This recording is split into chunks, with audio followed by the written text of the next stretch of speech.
Assalamualaikum dan salam sejahtera bersama saya wartawan Aisyah Ain atau lebih dikenali sebagai Cahayan dari Astro Awana Info Malaysia hari ini. Jadi hari ini tanggal 24 April 2021 kami bawakan anda secara lintas langsung dari Audisi Arena Island yang telah melangsungkan satu majlis secara besar-besaran iaitu Grammy Award di mana mencalonkan beberapa anugerah bagi pemuzik seluruh dunia. Negara Malaysia juga tidak terkecuali apabila layak untuk mencalonkan satu kumpulan band blues iaitu Yayan Band dalam kategori Blues Music Band Award of the Year bagi tahun 2021.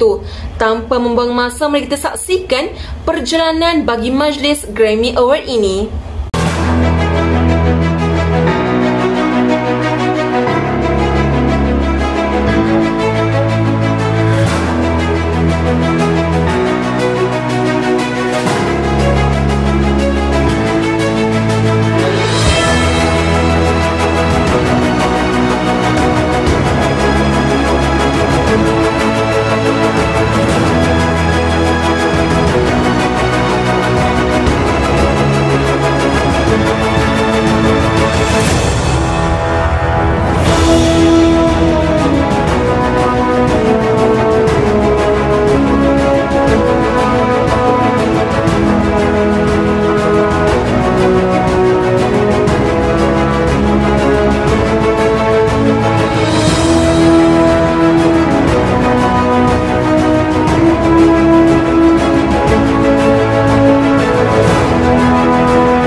Jadi bersama saya sekarang ini adalah kumpulan band blues dari Malaysia sendiri iaitu Yayan Band yang telah pun memenangi Blues Music Band Award of the Year bagi tahun 2021. Jadi Yayan Band, mungkin Fatihah sendiri sebagai ketua kumpulan memberikan sedikit ucapan kepada penonton-penonton layar TV yang mungkin sekarang ini sedang ternanti-nantikan akan kepulangan Yayan Band ke tanah air untuk menyambut kemenangan ini secara bersama. Jadi silakan saudara Fatihah. Terima kasih saudari Cahayan. Bagi saya selaku ketua kumpulan yang pertama sekali, saya ingin mengucapkan Alhamdulillah atas kemenangan ini. Dan saya ingin mengucapkan terima kasih kepada ahli band saya yang banyak bekerjasama sepanjang pertandingan ini dijalankan. Dan tidak lupa juga pada CV kami iaitu Dr. Amran bin Aris atau dikenali sebagai Pak Yan yang banyak menjadi tulang belakang kami. Seterusnya terima kasih juga kepada mak ayah kami yang banyak mendoakan kami dan kemenangan ini atas keberkatan doa anda semua. Terima kasih. Dan tidak lupa juga pada fans club kami iaitu Yayan FC yang banyak menyokong perjalanan karier kami. Terima kasih and this is for you guys.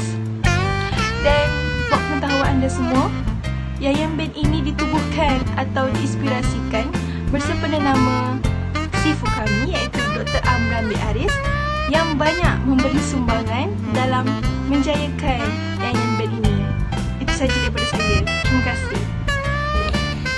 Baiklah, terima kasih saudara Fatihah atas ucapan yang telah diberikan sebentar tadi. Jadi mungkin mana-mana ahli kumpulan yang sudi untuk menceritakan tentang latar belakang kumpulan anda dan juga mungkinlah sedikit info pengenalan mengenai music blues ini yang saya rasakan penonton-penonton di layar TV juga mungkin masih tertanya-tanya akan ciri sebenar music blues ini. Jadi silakan.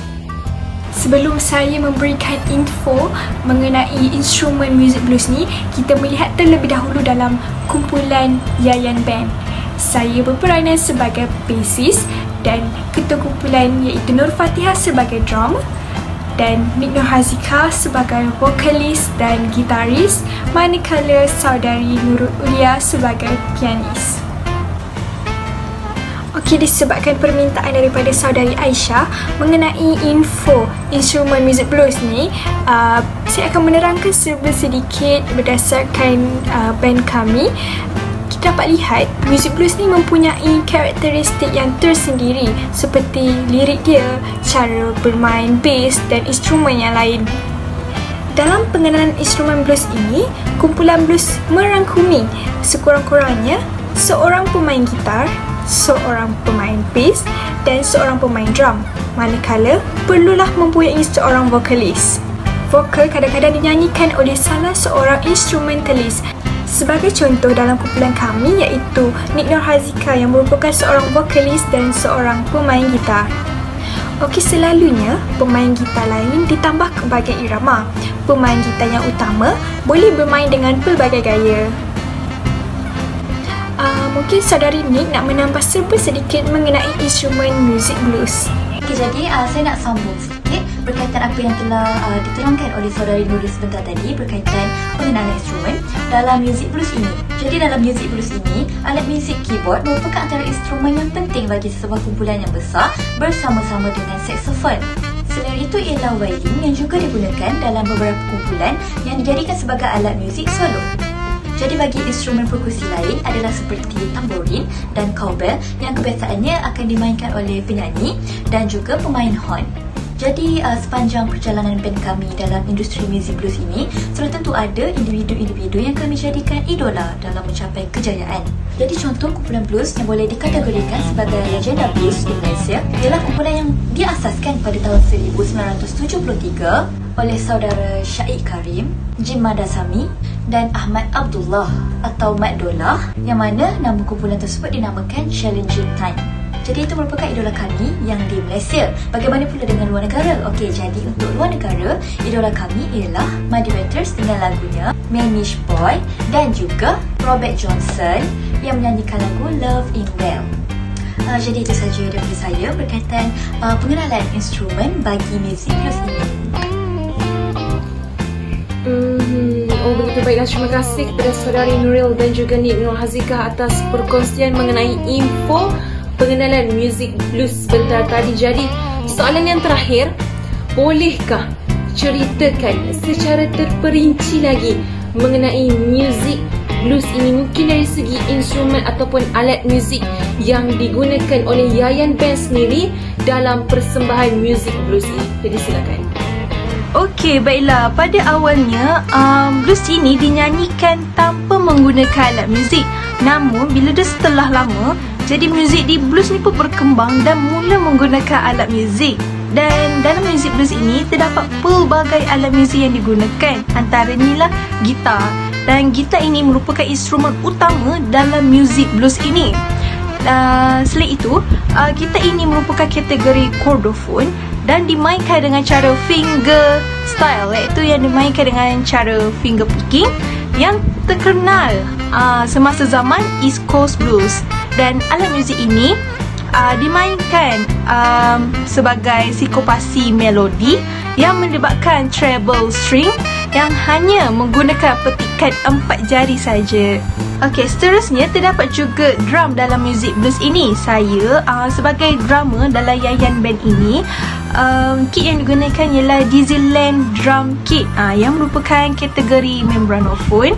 Baiklah, kebiasaannya pemain drum atau drummer dalam blues ini akan menggunakan snare drum, bass drum dan hi-hat sahaja. Maksudnya bukan menggunakan set drum sepenuhnya.